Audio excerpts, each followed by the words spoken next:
안녕하세요. 중국 전문 채널 진중투입니다.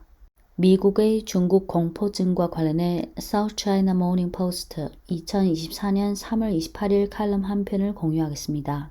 칼럼 작성자는 현 예일대 교수, 전 모건 스탠리 아시아의 회장인 스티븐 로치입니다. 제목을 보면 사이노포비아는 중국 공포증, 사이노와 포비아의 합성어로 사이노는 중국을 뜻하고 포비아는 어떤 것에 대한 극도의 공포심을 의미합니다. off the rails는 사상이나 행위가 정도를 벗어나다, 궤도를 벗어나다, 도가 지나치다는 뜻이고 blocking paths to progress는 진행의 길을 막는다, 진전을 막는다 또는 진보를 막는다라고 해석할 수 있습니다. 제목 미국의 중국 공포증은 도가 지나쳤고 발전의 길을 막는다. 제목 밑에 꼭지가 두 개 있습니다. 첫째, 중국에 관한 신화와 과장된 주장이 기술과 무역에 대한 불안감이 커지면서 미국의 정치 담론에 만연해 있다. 둘째, 정치인들은 자기 반성에 초점을 맞추는 대신 편의상 중국에 대해 공격적인 입장을 취하는데 이는 우발적인 갈등을 유발할 위험이 있다. 이하 본문입니다. 지금 미국 내 반중 정서의 물결은 몇 년 동안 형성되어 온 것이다. 이는 미국의 정책 위반자들이 화웨이에 대한 국가 안보 우려를 제기하면서 시작된 것이다. 5G 통신 장비 개발의 리더인 중국의 국가 기술 챔피언은 중국의 스파이와 사이버 공격을 가능하게 할 수 있는 디지털 백도어를 배포한 혐의로 기소됐다. 화웨이는 시작에 불과했다. 그 후 미국은 중국 공포증의 본격적인 발병으로 소용돌이쳤다. 중국 공포증이라는 단어는 내가 가볍게 사용하지 않는 심한 단어다. 옥스퍼드 영어 사전은 공포증, 포비아를 특정 대상이나 상황에 의해 유발되는 극단적이거나 비합리적인 공포나 두려움으로 정의한다. 실제로 중국의 위협은 이제 도처에 다 나타나고 있는 것 같다. 미국 정부는 중국이 첨단 반도체의 획득을 차단하기 위해 수출 통제를 했고 이는 중국의 인공지능 야망을 저지하기 위한 공동의 노력의 일부다. 미 법무부는 최근 미국의 주요 인프라를 겨냥한 혐의로 국가가 후원하는 중국의 해킹 조직을 기소했다. 중국의 전기차, 건설, 도크 크레인 그리고 지금은 틱톡의 소유 위험성에 대한 주장도 많이 나왔다. 두려움은 기술 분야에만 국한된 것이 아니다. 미국 정부는 100여 개국과의 무역 적자라는 다자간 문제를 양자간 문제로 오판하고 중국에 관세를 부과했다. 다른 이들은 중국의 군사적 위협에 대한 미국의 과장된 주장이 남중국해와 대만 해협의 긴장이 고조됨에 따라 때때로 히스테리에 가깝다고 경고했다. 미국에서 점점 더 치명적인 공포증이 걷잡을 수 없이 퍼지는 것에 대해 걱정해야 할 충분한 이유가 있다. 1950년대 초반의 공산주의자 박해 이래 미국이 외국 세력을 이토록 비방한 적은 없었다.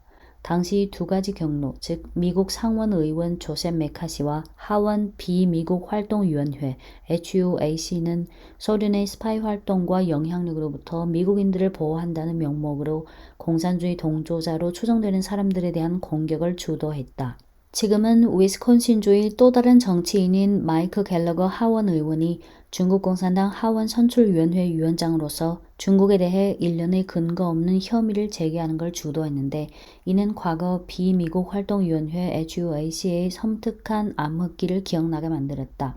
비록 갤러거 의원은 오는 4월 국회로부터 은퇴할 예정이지만 그는 틱톡의 전면 금지로 이어질 수 있는 법안의 공동 발기인일 뿐만 아니라 국회 세력의 리더라서 그가 남기고 간 유산은 계속 존재할 것이며 이는 중국과의 거의 모든 형식의 접촉을 지지하는 사람들에게 긴 그림자를 드리웠다.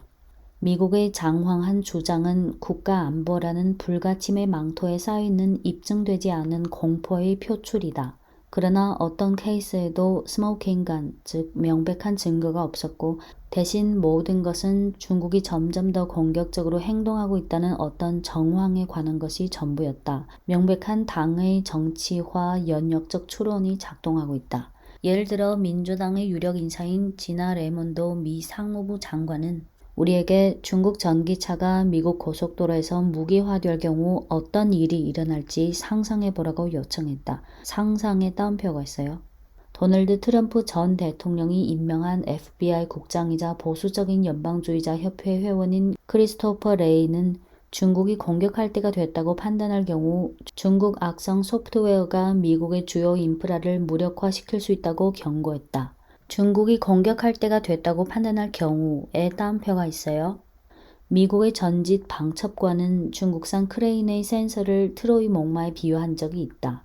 많은 만약에와 신화적인 유사점이 있지만 여기 만약에 따옴표가 있어요. 많은 만약에와 신화적인 유사점이 있지만 의도나 검증 가능한 행동에 대한 확실한 증거는 없었다. 미국이 이처럼 맹렬한 반응을 일으키게 한 것은 무엇인가? 미국은 오랫동안 경쟁적인 이데올로기와 기타 대안적인 통치 체제를 용납하지 않았다.